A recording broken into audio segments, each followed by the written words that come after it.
Hello and welcome. My name is Alan, and we are back with more notable names in African American history. Before we get into this video, I do want to, as always, remind you that I do have ways to donate if you wish to. Don't donate if it puts you in financial jeopardy, financial straits, any issue where you're dealing with stuff that you have to pay first. Life is hard enough for everybody at this point. But if you are able to, without putting yourself in trouble, and you want to, then I would greatly appreciate it, as it is just me, myself, and I who do these videos. But I have a coffee account which allows smaller and one-time donations, and I have a Patreon account which is month-to-month situation. Technically, the coffee you can also do a month-to-month, but I have it on there because it allows you to do smaller and one-time donations. So, anyway, with that said, I'll have them in the description box below the video. But with that said, let's hop back into this. Today's video, we are looking at Nat Turner.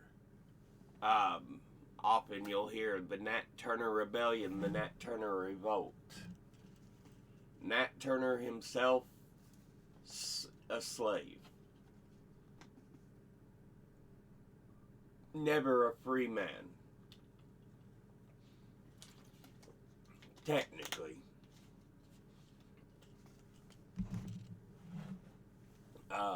Slave that, decided to take it upon himself to lead a revolt, a rebellion. On the evening of August 21st, 22 to the 22nd, 1831, an enslaved preacher and self-styled prophet named Nat Turner launched the most deadly slave revolt in the history of the United States, and over the course of a day in Southampton County in Virginia, he and his allies killed 55 white men, women, and children as the rebels made their way toward Jerusalem, now Cortland, Virginia. Less than 24 hours after the revolt began, the rebels encountered organized resistance and were defeated in an encounter at James Parker's farm. Following this setback, Turner and the rebels scrambled to reassemble their forces. The next day, a series of defeats led to the effective end of the revolt. White people quickly and brutally reasserted their control over Southampton County, killing roughly 36 black people without trials. You see this a lot with how they're treated even after slavery in the Ida Wells Southern Massacre book I've been reading. You can check that out. I've got a series on it. But they see black people are often seen more as property. They weren't people.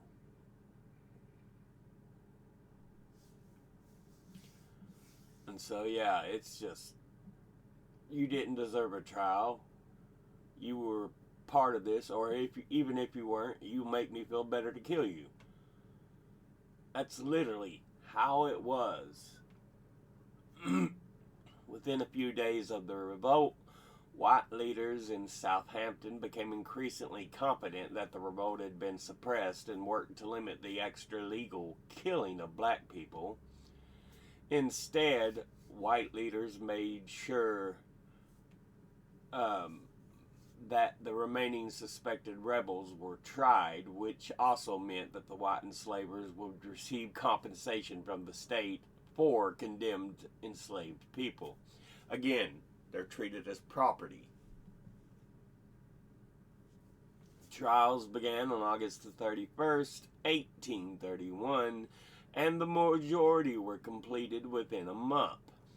Ultimately, 30 slaves and one free black man were condemned to death.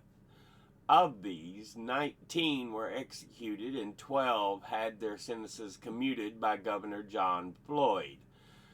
Turner himself eluded capture throughout September and into October when 2 enslaved men spotted him close to where the revolt began. Once detected, he was forced to move and was unable to elude the renewed manhunt. He was captured on the 30th of October and, while waiting trial in jail, spoke freely about the revolt. Local lawyer Thomas R. Gray approached Turner with the plan to take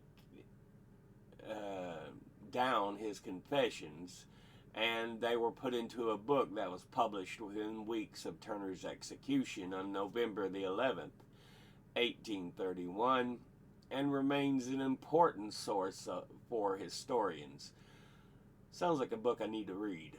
The revolt had important ramifications outside of Southampton, as southern communities feared additional revolts. In Richmond, Thomas Jefferson Randolph, the grandson of 3rd President Thomas Jefferson, tried but failed to convince the General Assembly to enact a plan that would have put the state on the path to gradual emancipation. So yeah, Jefferson's grandson's like, look, here's a plan for Virginia to emancipate slaves.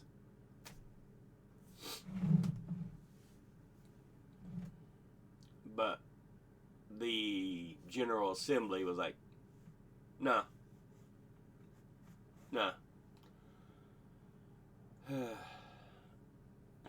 Abolitionists remembered the revolt as an important example of both enslaved people's hatred for the system of slavery and their bravery, and the cultural legacy of the revolt is still vibrant. The revolt remains the clearest example of overt resistance in the United States to the system of slavery.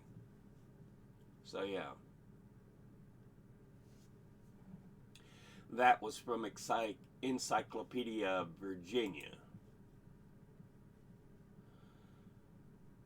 This is the National Museum of African American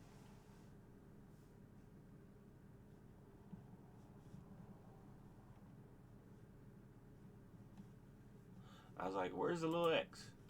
African American History and Culture.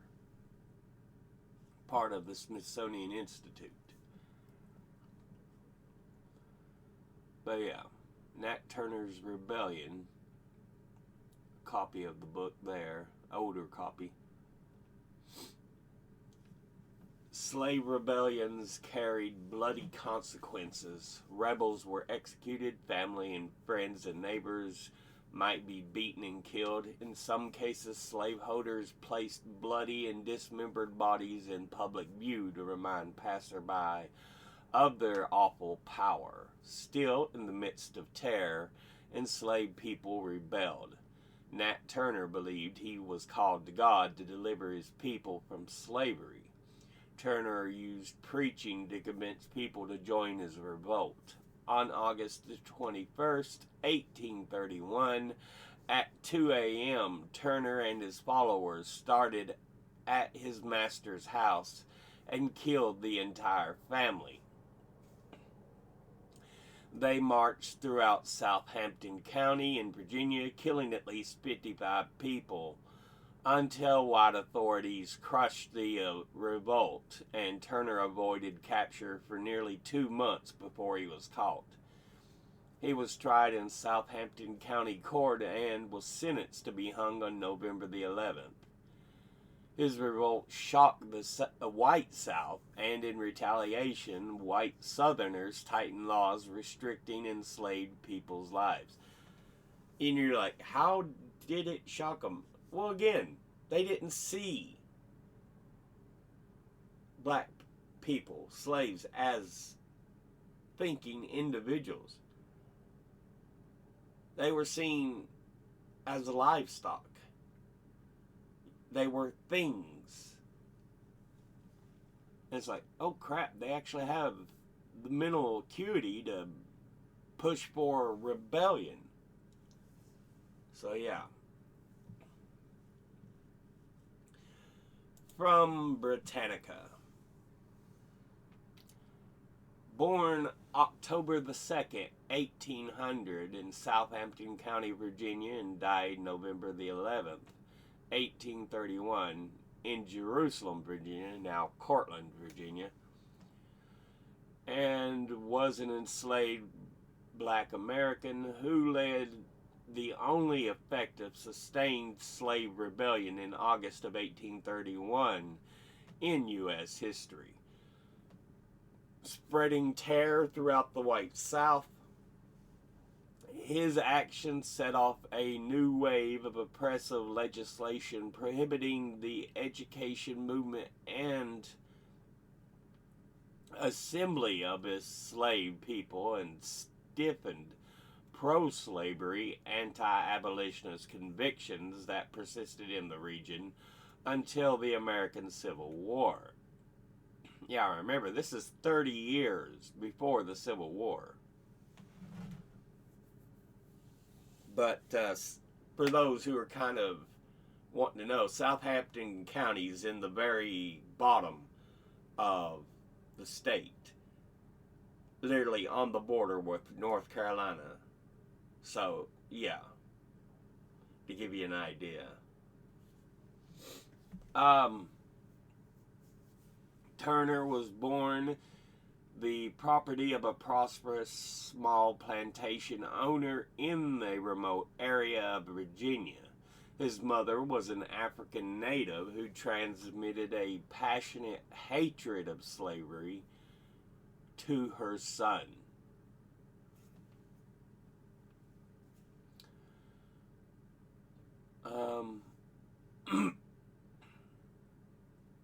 He learned to read, and he eagerly absorbed intensive religious training. That's why he was a preacher, kind of saw himself as a prophet. In the early 1820s, he was sold to a neighboring farmer of small means. During the following decade, his religious ardor tended to approach fanaticism, and he saw himself called upon by God to lead his people out of bondage. He began to exert a powerful influence on many of the nearby enslaved men and women who called him the prophet. In 1831, shortly before he had been sold again, this time to a craftsman named Joseph Travis, a sign in the form of an eclipse of the sun caused Turner to believe that the hour to strike was near. His plan was to capture the armory at the county seat in Jerusalem, modern-day Cortland, Virginia, and having gathered many recruits to press on to the Dismal Swamp, 20 miles to the east, where capture would be difficult. On the night of August 21st, together with 7 fellow enslaved people in whom he had put his trust, he launched a campaign, murdering Travis and his family in their sleep, and then setting forth on a bloody march toward Jerusalem. In 2 days and nights, between 55 and 60 white people were brutally slain. His insurrection was handicapped by a small number of rebels, and Turner himself put it at between 50 and 60 who participated. Armed resistance from the local whites and the arrival of the state militia, a total force of 3,000 men, provided the final crushing blow. Only a few miles from the county seat, the insurgents were dispersed and either killed or captured. At least 100 African Americans were killed by whites in suppression of the rebellion. So yeah, Turner said only 50 to 60, but at least 100 were killed by whites in suppression of the rebellion. Like I said, they weren't seen as people, they were seen as things.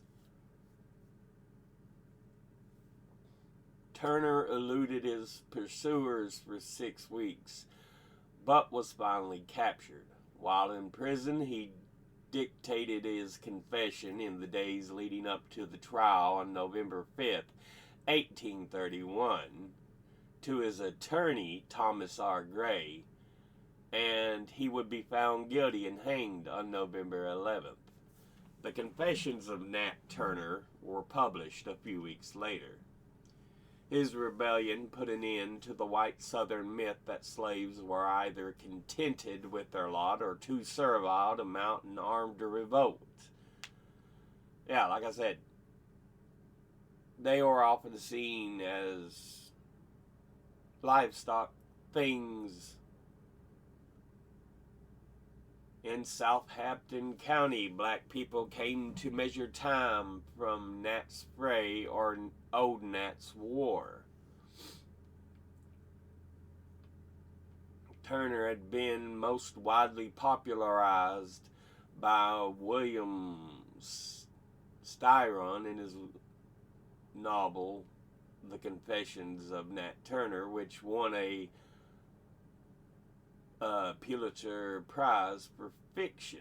So yeah, there's an actual The Confessions of Nat Turner by his attorney who wrote down Nat Turner stuff, and then there's an actual fictional novel, The Confessions of Nat Turner, in 1967 that won a Pulitzer Prize for fiction. So yeah. But just, you can see, it's like, I am a man, my fellow people are human, and we fight for freedom.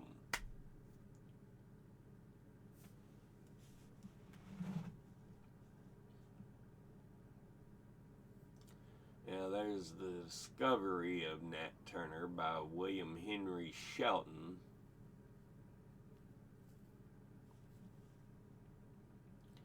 Yeah, modern day Cortland. But yeah, I think Southampton County's further east because it's not one I'm too familiar with other than hearing the name, because it's one of the, I mean, quite literally, it's named after an area of England.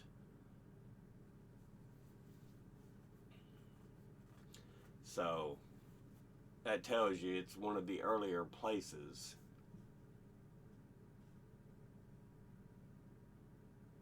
Southern border of Virginia with North Carolina to the south of it.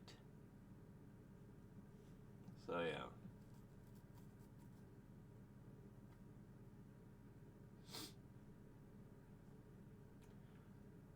Let's see. Anything other of note?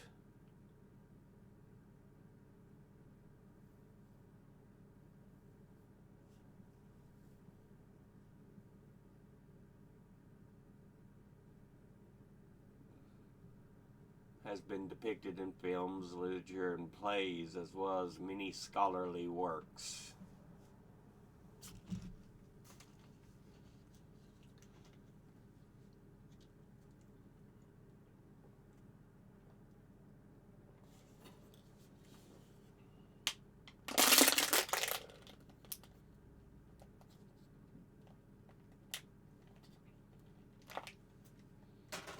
Benjamin Turner, who Nat, uh, Nat Turner was born to, named him Nat when he was an infant in the records. He wrote down just to keep track.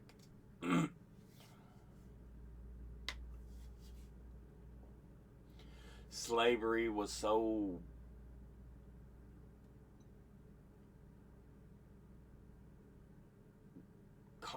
common there that in Southampton County,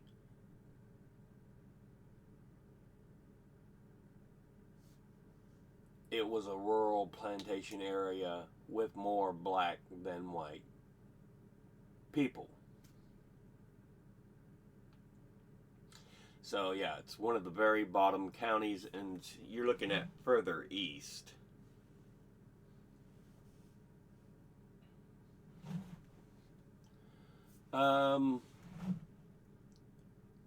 Never knew or knew little about the background of his father, who was believed to have escaped from slavery when Turner was a child. But Turner would grow up much attached to his grandmother.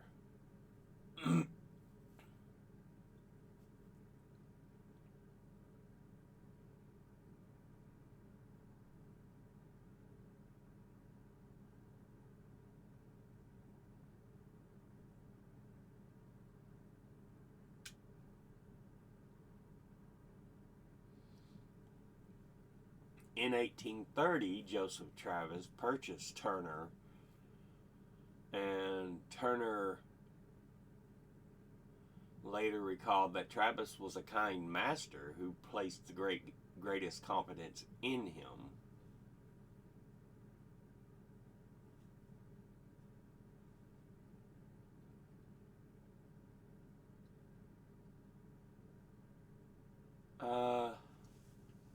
An 1831 notice described Turner as 5'6" or 8, high, weighs between 150 and 160 pounds, rather bright complexion, like colored, but not a mulatto, broad shoulders, larger flat nose, large eyes, broad flat feet, rather knock-kneed, walks brisk and active. Hair on the top of the head is very thin, no beard except for the upper lip and the top of the chin. A scar on one of his temples, also one on the back of his neck, and a large knot on one of the bones of his right arm near the wrist, produced by a blow.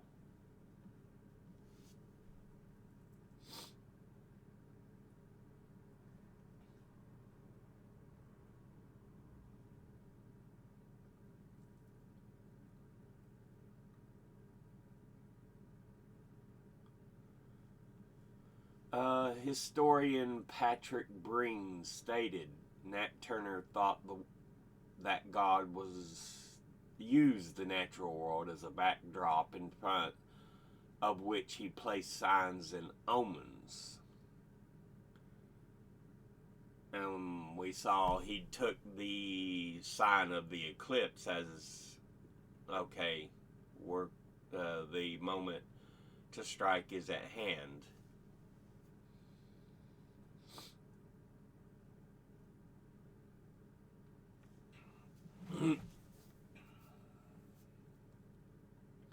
Historian David Almendinger notes that Turner apparently had 10 different supernatural experiences between 1822 and 1828. These included appearances of the spirit communicating through a religious language and scripture, along with visions of the Holy Ghost.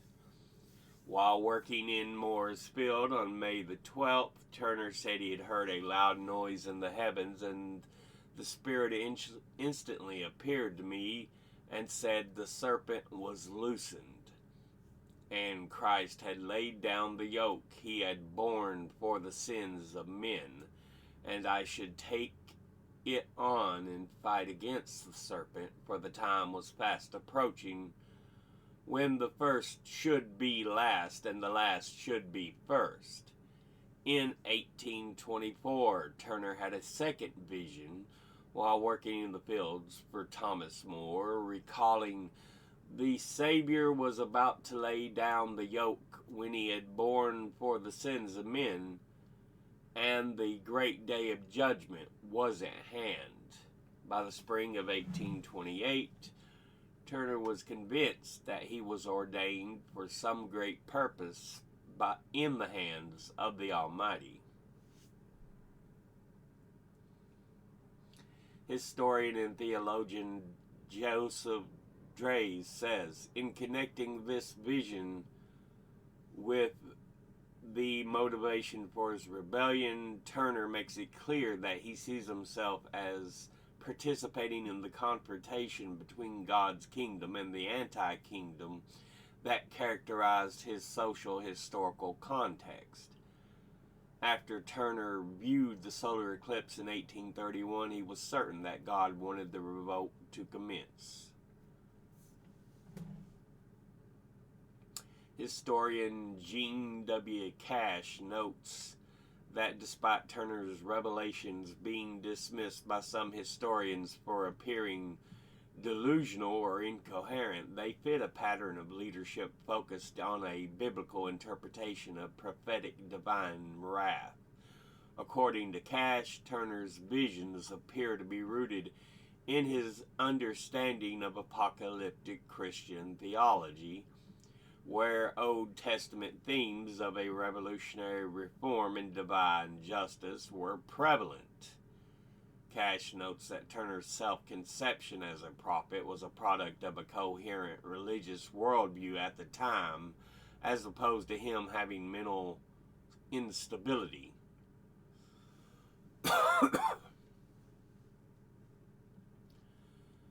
Then, let's see, information on the rebellion, total of 4 days, starting on August the 21st.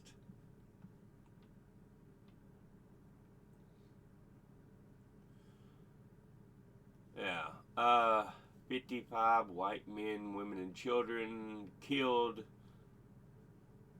considered the most deadly slave revolt in U.S. history, and the state militia and local troops would quickly suppress the uprising, and between 36 and 120 black men, women, and children, many of whom were not even involved in the revolt, like I kind of hinted to y'all earlier, were killed by soldiers and local mobs in retaliation.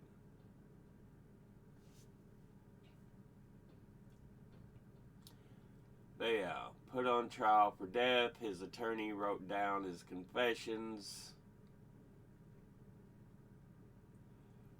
Turner was married to an enslaved woman named Cherry, also spelled C-H-A-R-Y, as well as C-H-E-R-R-Y. And it was thought that Turner and Cherry met and were married at Sam Turner's plantation in the early 20s.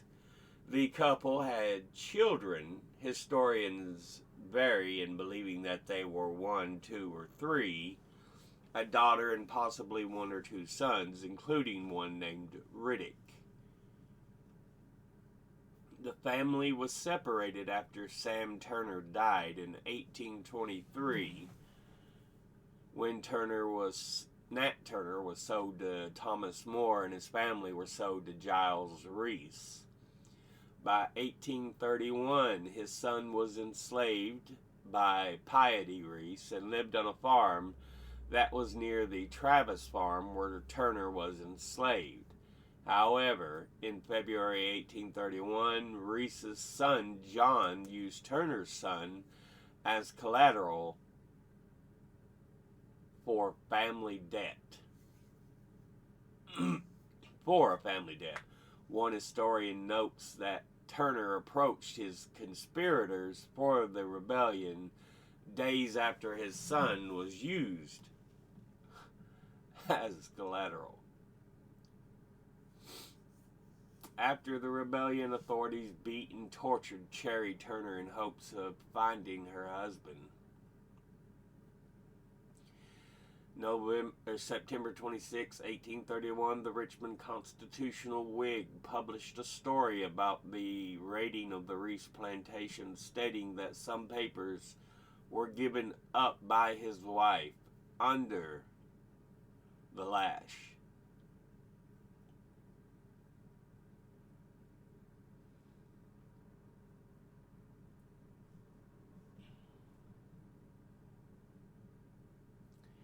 In 1934, a mural of Nat Turner was created at the Schomburg Center for Research in Black Culture in New York City.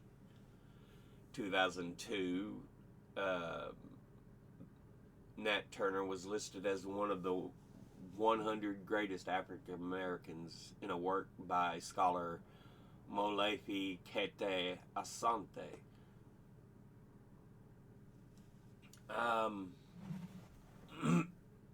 In 2009, in Newark, New Jersey, the largest city-owned park was named Nat Turner Park. In 2012, the small Bible that belonged to Turner was donated to the National Museum of African American History and Culture by the Person family of Southampton County, Virginia. And in 2017, it was announced that Turner was to be honored with others with the Emancipation and Freedom Monument in Richmond, Virginia, which was a state-funded bronze sculpture dedicated in September 2021.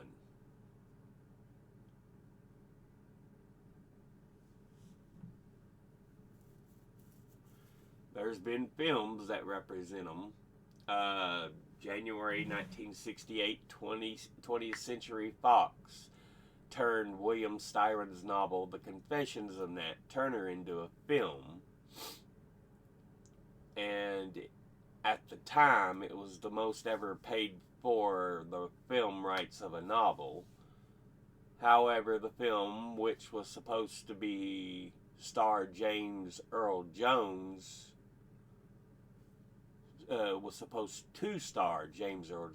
was never made due to protest, which included African Americans upset over changes to his life story, as well as depicting black slaves as lusting over white women. Remember, this is still in the heart of the civil rights era.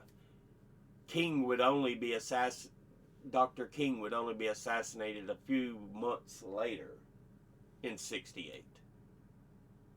So, yeah. There's still a lot of anti-black feelings, even though there's a lot of pushback against that racism. In 2003, Charles Burnett released the documentary Nat Turner, A Troublesome Property, and The Birth of a Nation, a horrendous film, one I have watched for college.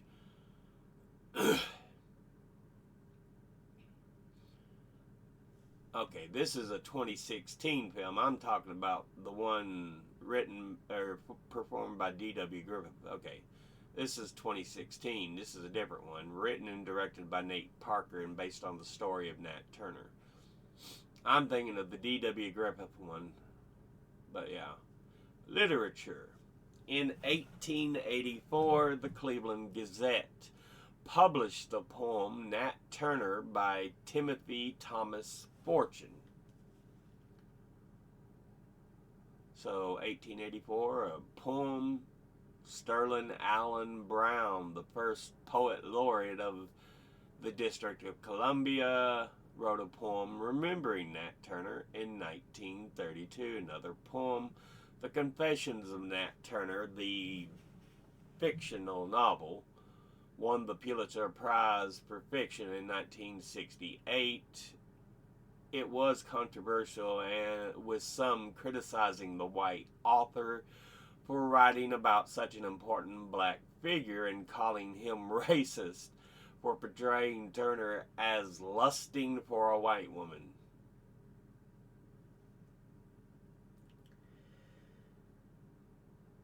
Come on. Really? He was married to another slave,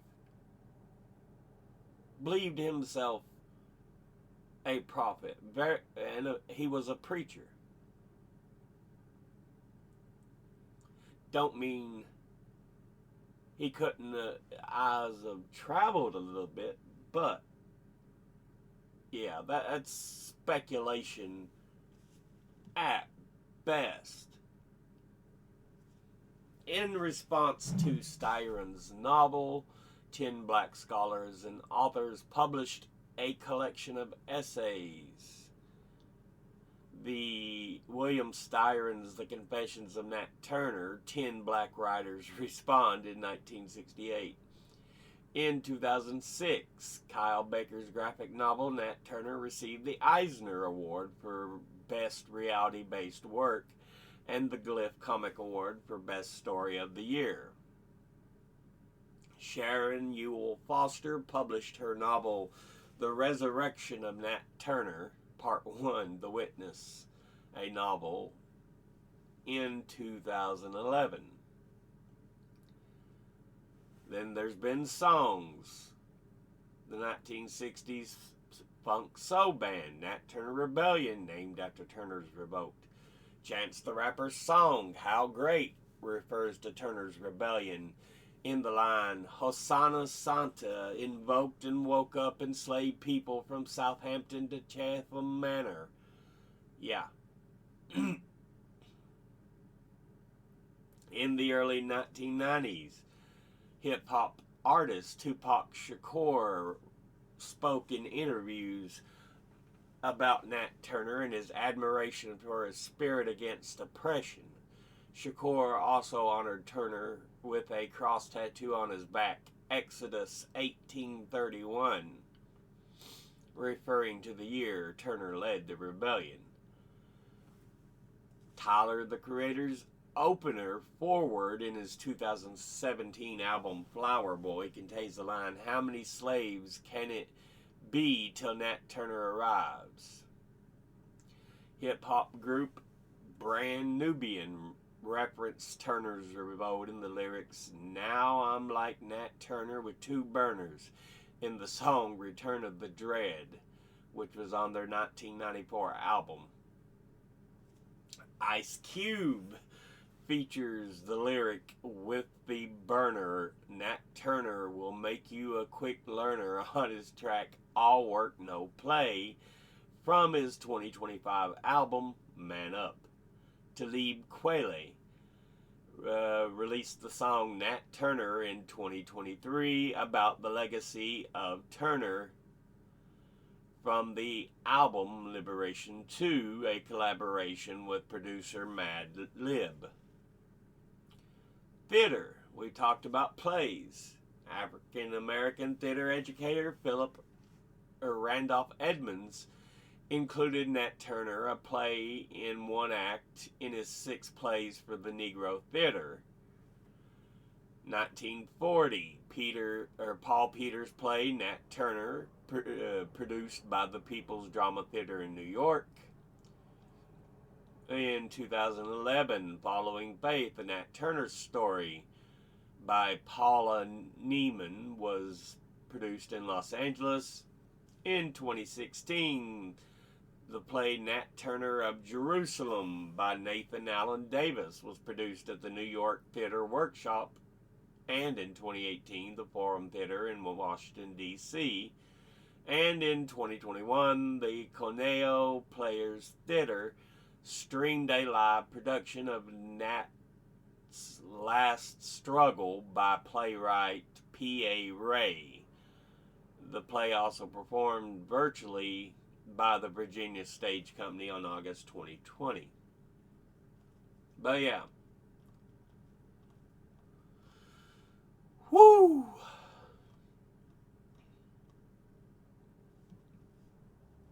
Nat Turner.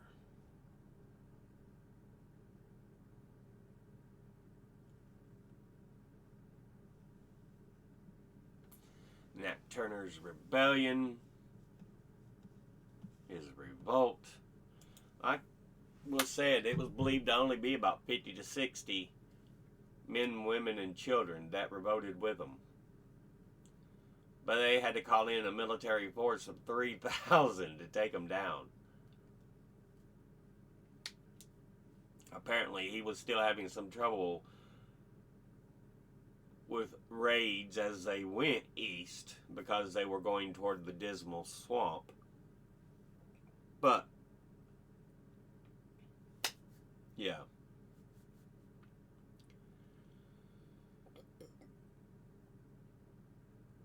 But we'll go ahead and end this episode here.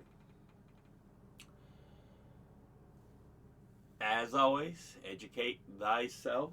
Think, read, study, learn. Someone tells you something you have trouble believing, ask them to cite their sources. And it can't just be some random blog post or tinfoil hat wearer's website. I'll be putting my links and sources in the description box below the video. Thank you all for watching. I'll see you all in the next one. Until then, later.